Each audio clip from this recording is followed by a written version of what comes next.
Hi, I'm Dr. Matthew Norton, founder of People Plus Purpose, and your host on the Truth Behind Dentistry podcast. And in this episode, I am thrilled to have John Stamper as my guest. John has over 25 years of leadership, business, and entrepreneurial experience, and he is the founder of John Stamper Media, a company that helps brands craft conversational video content to increase their engagement, awareness, and leads on social media. John is also the creator of the Marketing Through Conversation method, a proven way to connect with audiences and showcase credibility. Welcome to the podcast, John. Thank you so much, Matthew. It's great to be here. Yeah. I figured this will be a favorite of my interviews here, in great part because we already know each other and we've had some great conversations, and we're both kind of conversation guys in each of our different ways. So I think this is important and meaningful for everybody who's watching this today, and I absolutely certain there's going to be applications for your business. So pay close attention. John's got a lot to share, and you've had a lot of different experiences in the dental world over the years, John. And so I thought maybe a good first place to start would be just for you to kind of give us a little walkthrough of your beginnings up to this really creative work that you're doing now. Yeah, absolutely. So it is crazy to think as we sit here in January of 2024 that I am now celebrating my 20th year in dentistry. It was back in 2004 when I started with a company called Brasseler USA. So for a lot of the dentists and their teams out there, anybody that uses Brasseler burrs or what have you, that's where I started. And they had brought me on as a handpiece specialist. I had all of California and Las Vegas as my territory, and I got thrown into the world of dentistry. And now here we are 20 years later, which is crazy to think. And actually, Matthew, uh, I was very lucky when I started dentistry because where I was, I like to share a story how I had a key account manager and he was responsible for a lot of the key clinicians out in California. And at that time, we did work with Dr. Frank Spear and Dr. Robert Winter and some of these top clinicians in the world. Mm, I was simply tasked with going into their practices and setting up handpieces so that they could give us feedback on if they thought they were good or not. mm, And so, look back over the years and realize how fortunate I was to have had the opportunity to be able to spend time with those individuals, really in my first couple of years. So, but that's where I started. I was there for, I guess, about 9 years, and then I left Savannah, Georgia, and I moved to Louisville, Kentucky, where I am now. And then I went on what I like to call the other side of the desk in the dental practice. I worked for a DSO called Mortensen Dental Partners. Dr. Wayne Mortensen, a dear man, started with one practice in Middletown, Kentucky. And at the time that I was there in 2012, I think he had had like 75 practices, had a couple groups across the country. So I did that for a couple of years. That was a lot of fun. I got the opportunity to work as a coach. Dr. Wayne had wanted to bring somebody in to their dental practices that had a different perspective on the dental practice. And so I would go around and I would work with the teams on ways to be able to uh, help with their unscheduled treatment. So one of the things that I saw that was very fascinating as a salesperson, I went into their practice and I was looking for opportunities, and I came across the unscheduled treatment list, and I looked at it, and in some of the practices, I was like, okay, this is crazy. mm. 1 Yeah. million, 2 million, $4 million in unscheduled treatment. Like where, like if you gave that list to a salesperson, they'd be like, who can we call?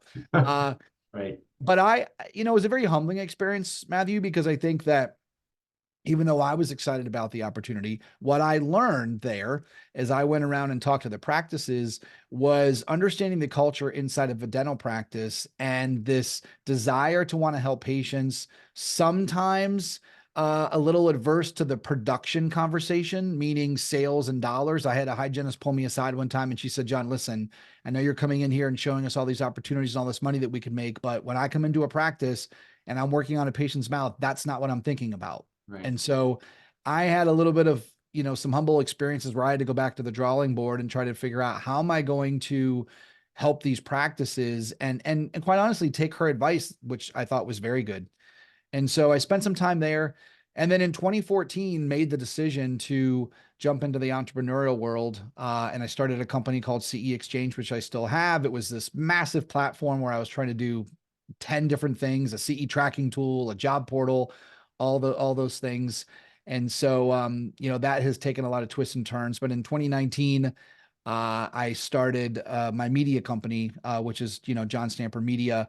It started with a couple of audio podcasts. I just wanted to learn more about people in the industry and get into this media space. I really loved it. And then I started to go to a lot of the dental meetings.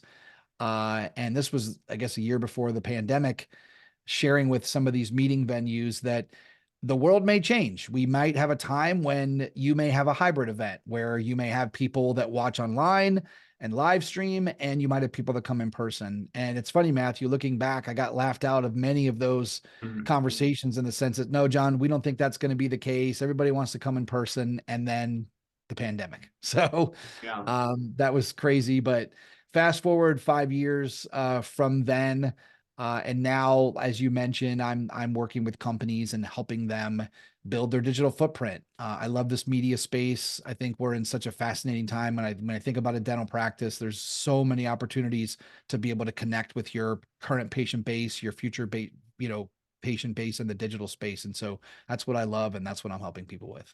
Oh, well, thank you for that walk down memory lane for you, and I think it does. I mean, it speaks to the combined experience that you've gathered from all of those different things. So you're aware of a lot of needs that doctors and their practices have. You've walked with them from several different angles over all of those years.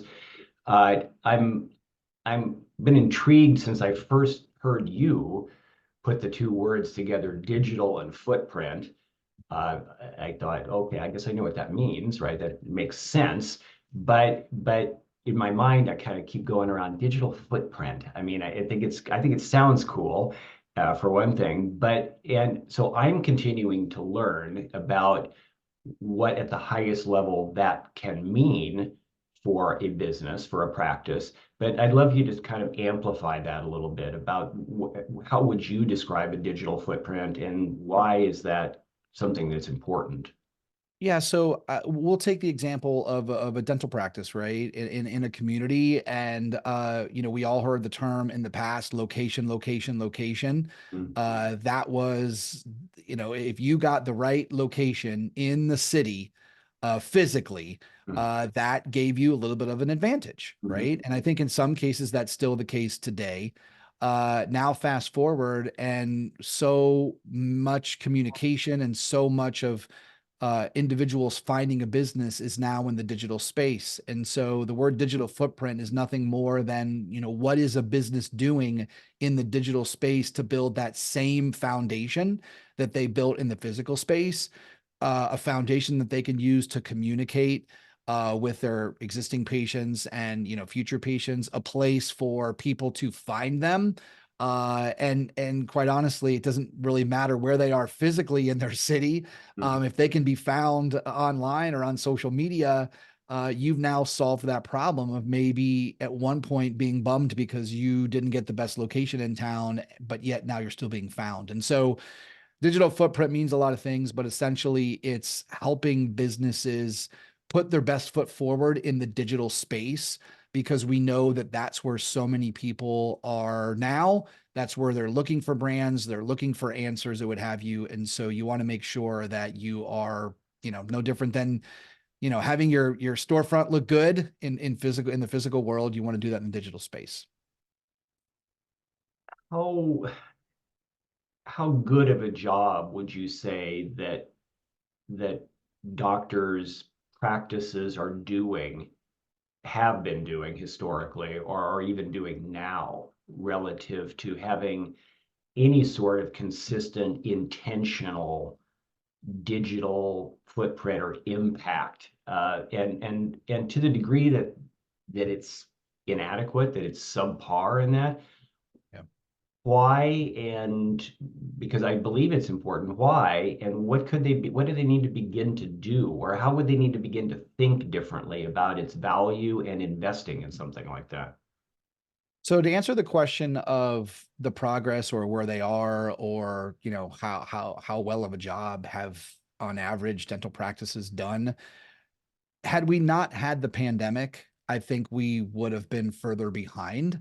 And so I'll use the fun example of going on TikTok or Facebook or what have you and seeing the hundreds of videos of dental practices getting creative. I'm sure you've seen it, Matthew, where, that they see what somebody else did. And so they get their team to do something creative. And so we see a lot of that. And I love that. Right. And so I think that part, the fun part of social media and that digital space, I think a lot of practices have done. I think where they need help is that next level. And what I mean by that is it's the consistency, right? It's the hardest thing to do. It's like anything else. Like how many times have we heard a dentist say, I went to dental school to become a clinician. I didn't learn business, right? So I feel for the practice owners out there where it's like, okay, I finally over the last couple of years has taken a lot of business courses. Now I feel confident on that. Now this whole social media thing, are you kidding me? Like how am I going to Right, do this? Like I right, got to work right. with patience, you know? And so when I say the next level of being strong in the digital space, what I mean by that is consistency, but then also the fun part about this is taking the time to map out like what you value, how you want to work with patients, the type of procedures that you do, stories about your team. There's a whole host of ways to be able to continue to create content so that you're staying relevant out there.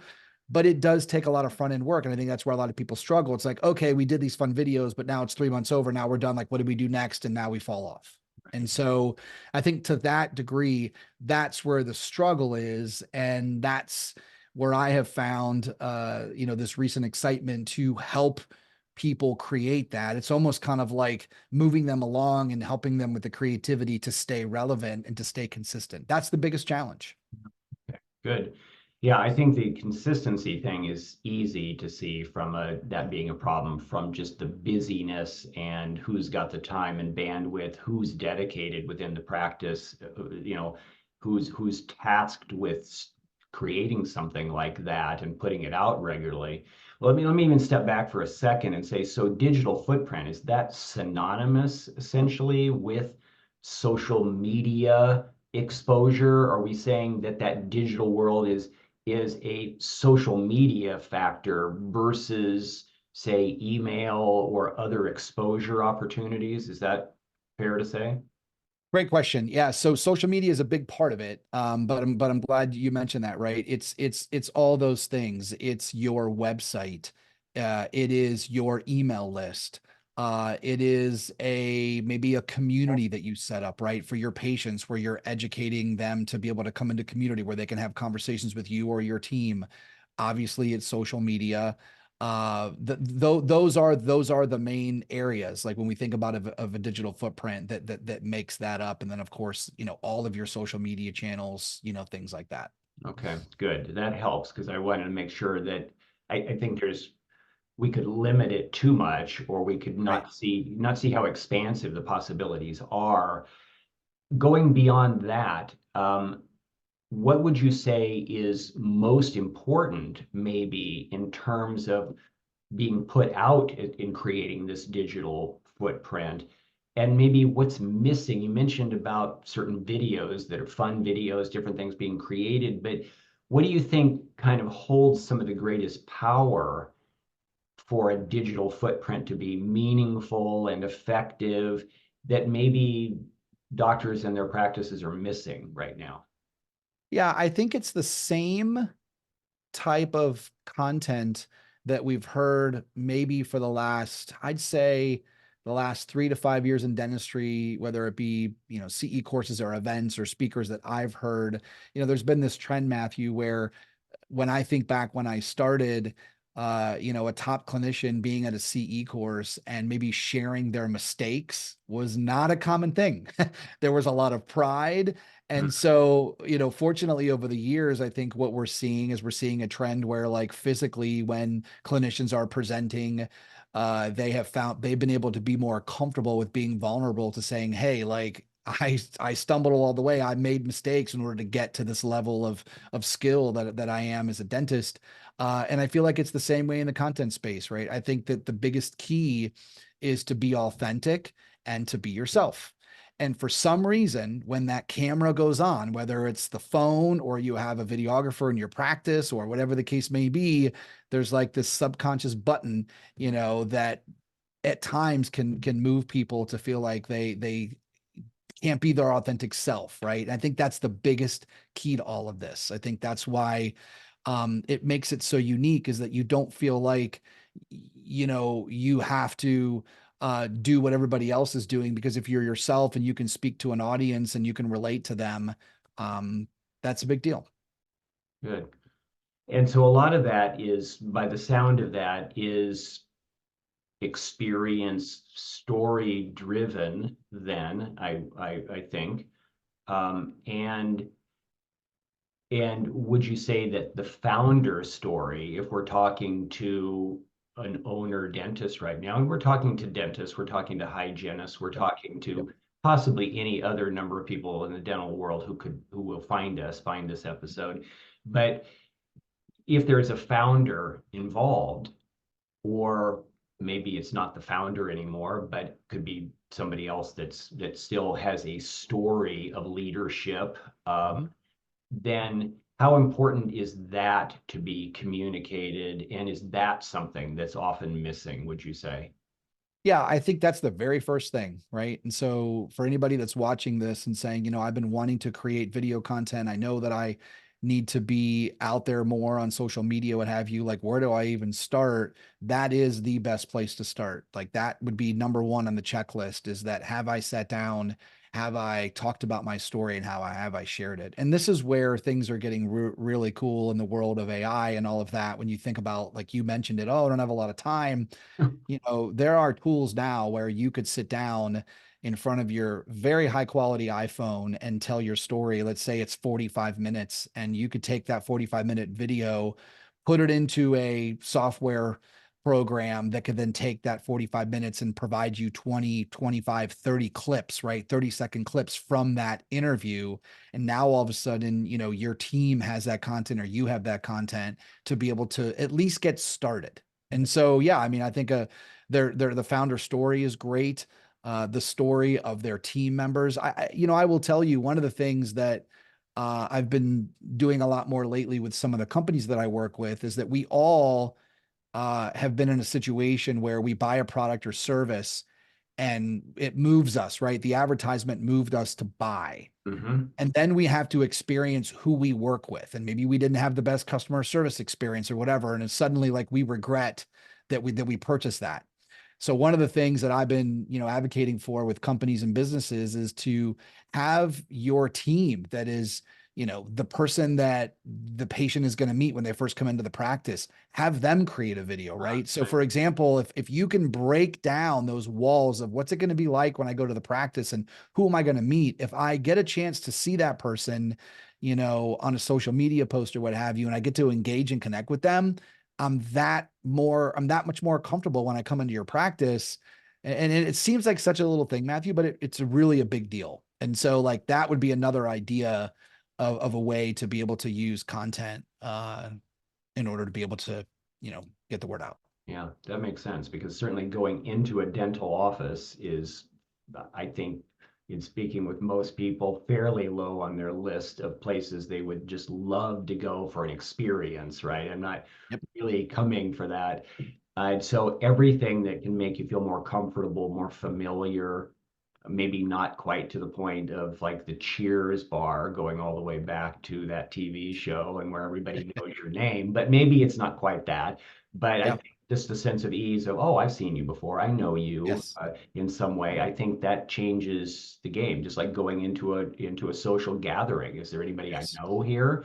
Oh, if I do, I feel much better immediately. So that makes a lot of sense to me. Completely. Yeah. I mean, we're social beings, right? And I think that that's one of the things that I say to people all the time. I love social media.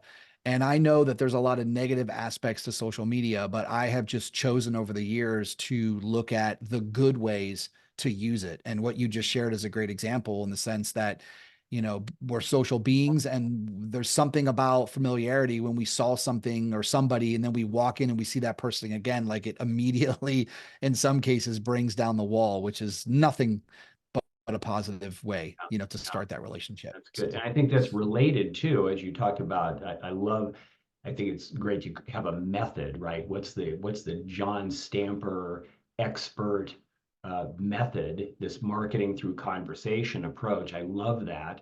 But I think that's also captures that social being that we are, right? Can we have conversations that draw out what we would say, in terms of the messaging we're putting out, that's what we would say if we were just chatting with somebody sometimes, right? Those things that come out in a non-stilted kind of just authentic, back to authentic conversation. So maybe say a little bit more about what that means, marketing through conversation, how you apply that, and why that would be of interest to people.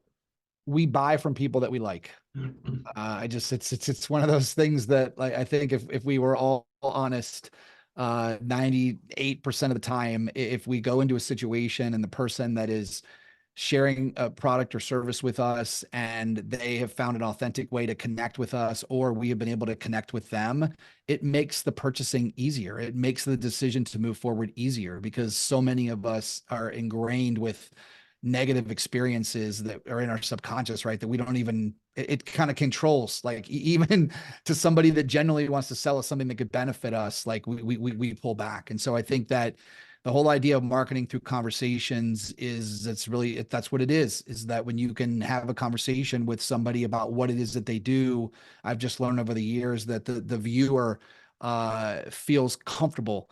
And I have a joke, Matthew, when I record people, we have what's called, this one take streak. And so a lot of times people get nervous. They're like, is there a script? And we'll say, when we record, we do one take. And so, and we get to the end of that, and they realize that when you have a conversation and you just love talking about like what you do or yourself or your team, Yeah. it's a lot easier to not worry about, are you going to mess up or are you going to edit? So I think that's the first part. The second part you mentioned is that there is a process. And so one of the things you asked is, how would somebody do this consistently? And there is, you have to sit down. I believe I call it the episode method, and actually sit down with the things you want to say and map them out into little mini episodes, regardless of what the topic is. And I think if you do that, what you'll find is that, you could do 6 topics, 8 topics, 12 topics based on what you're talking about. And when you actually put that down, it allows you to kind of now be a little bit more comfortable and realize, what, I actually do have a lot to say. And so that's kind of part of the process. And then, of course, capturing it on video and clipping it up and putting it out on social, and then, getting it out there to people so that they can learn about it. That's great. Yeah, I like that. I think all that makes perfect sense. And it makes me think about how natural all that is in real person-to-person communication, right? We're not having edited conversations. We're not Right. carrying a script with notes. When if I was to just go hang out with you, I mean, would I have notes for how I'm going to guide, how our conversation is going to be guided? I want to make sure I'm prepared what I'm going to say to John when we go, Yeah. get coffee together. No, I mean, it's people get weird, I think, because maybe we're afraid to show up authentic, or it's like I don't want to put myself out there to some broad kind of unknown community, if possible, prospects or whoever that might be, and not look like I have it together, like I'm going to draw a blank and I don't know what I'm going to say, therefore I need to be more scripted, more, you know it's socially becomes more awkward to me. And it doesn't help in terms of trust, because I'm thinking, like, Right. for example, with you, how have I decided that I trust you and that I want to work with you, which Mhm. we're doing some work together, right? So Mhm. how? Because we've spent time having conversation, we've come to know each other, decided we like each other, and in that have developed a sense of trust. So people get weird on social media and start acting differently than they would in real life, right? Like on LinkedIn, I can, accept somebody's connection request, and next thing I know, they're selling me every possible thing they have, and I have no idea who this person is. Yeah. I don't have any relationship with them. There was no Yeah. knowing, liking, trusting. It's just a cold sales pitch. And that's why I feel like this is so meaningful, because you're saying, well, we're marketing through conversation, and by conversation, it's kind of the opposite of that cold sales pitch thing Mhm. from absolute strangers, Right. right? So everybody who's watching, it's like we're saying you don't want to be an absolute stranger to people. You want people to have more of a feel, start to know you, to decide they like you, and then they come in ready to trust, right? Yep. Yeah, absolutely. And I asked my wife this question. She's always a good sounding board when I come up with all these crazy ideas and stuff, and she keeps me in my place. Yeah, mine You know, too. I mean, she brought up a good point. I mean, the fact of the matter is that there's a big difference between selling a product and selling a service, right? So when I look at dentistry, it's a service. Okay. If I get hit with a piece of advertisement on social media to buy a really cool wallet, I don't need to necessarily know the That's whole true. story of the family back in Switzerland, right? That created the wallet. You know what I mean? Like it's like Yeah, I don't need that, and so I separate those two because that is one way to be right. able to do it. But for those of us that offer some sort of service where there is people involved and there's advice that has to be given or recommendations that have to be given, like relationship is number one. And so yeah, I mean, it's like that's a big part of it. And the other side of it too, you talk about the LinkedIn example, is I think there's a level of what's the word? You can have some fake conversation as well, right? People like, hey, how are you doing? And it's thank you for connecting with me, so and so and so, and then bam, like right into what it is that they want to do. Like, could you maybe just, I don't know, send over an education article about something that you did that, like, that gets my attention or what have you. I got an email today, actually. I don't know where it came from, Matthew. I don't know where it came from, but I actually took the time to look at it versus other emails. And it was, they recognized like the work that I did, but then they also had connected it with another influencer that they had helped build a newsletter for. Well, of course, what did I do? I went and I looked up that influencer, very successful and in the social media space and the real estate space or whatever. So even taking a little bit of time to personalize what they sent Right, me, right, right. moved me to do that in a busy day versus, some of the examples we see of just like, not even wanting the first date, quite Yeah, honestly, right. No, no. So yeah, The absolute, we are married already, right? We're it's like, going straight for it. woo, yeah, yeah. And I think that's back to the digital footprint, right? That's the beautiful thing, is that you, you know, you have the ability to be able to share who you are, share what you do. And many, you don't know what they're seeing on the other side. I mean, sure, on certain platforms, you can see who's viewing it and so on and so forth, but it also gives you that opportunity to practice some things out there and to be yourself and know that you can do it often, and you're kind of warming up your audience. So it's, that's another reason why I choose to look at the benefit of having a strong foundation in the digital space, because once you do and you invest in it, just like you would invest in your relationships and your community, it pays off. Yeah, that's great. That's great. So as we begin to wrap up, I'm a fan. I'll just say that I'm a fan of you and the work that you're doing. I think it's important. How would you say this work that you're doing now is making an impact? Uh, if you can, some further amplification of that. And if people, then maybe you can lead into, if people say, this seems kind of cool to me, I'd at least like to learn more, then what would be a first step for them to reach out and connect with you or learn more about it? I think the impact, and interestingly enough, like this year, I've made the decision that, I mean, I've been fortunate. I've spent a lot of time on camera the last couple of years in dentistry, interviewing people, a lot of organizations and things like that, and it's been a blast. This year is, I'm taking it very seriously for the people that I work with, that to let them know how important this is. Like I think we're at a point, Matthew, where when we went from like, newspaper to television, like I really, really believe that we're in this next stage where we're going from, television and the old ways of, it's crazy to say that, like media advertising, to this new world. And I just feel like that companies have to figure out a way to do this, and you don't have to do it all at once.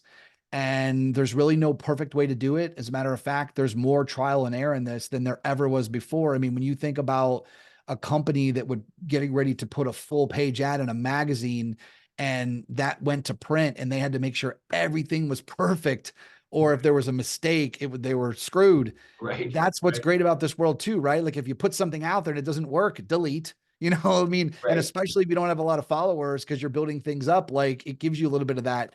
So, I mean, I think where the impact comes in is just making sure that people are aware, like this is really important. And I think that if you want to somehow build this into your marketing plan, to strengthen your digital footprint, as we look, over the course of the next couple of years. Yeah, I mean, best way to, I love to just have a conversation with this with people. So if anybody even just wanted to have a 20 or 30-minute conversation, email is john@johnstampermedia.com. Send me an email. I'll send you a link. We find a time that works for your schedule. And if anything, just have some questions ready. This is what I've done. This is what I've not done. This is what worked. This is what haven't worked. I'd be more than happy for your listeners to just have a conversation with them and give some insight and most importantly, maybe instill some confidence of what they could do next. So Great. That's great. Thank you for that. One thought came to my mind as you were saying that, of just thinking, you mentioned AI, excuse me, AI earlier, and what does become, we're talking about knowing, liking, trusting, but what is it that makes us most human, right? In the world of increasing, you know, robots and artificial, machines are making stuff. What is it that will never go away, that makes us unique? And what do people need to know about our unique humanity as to why they would want to do business with us?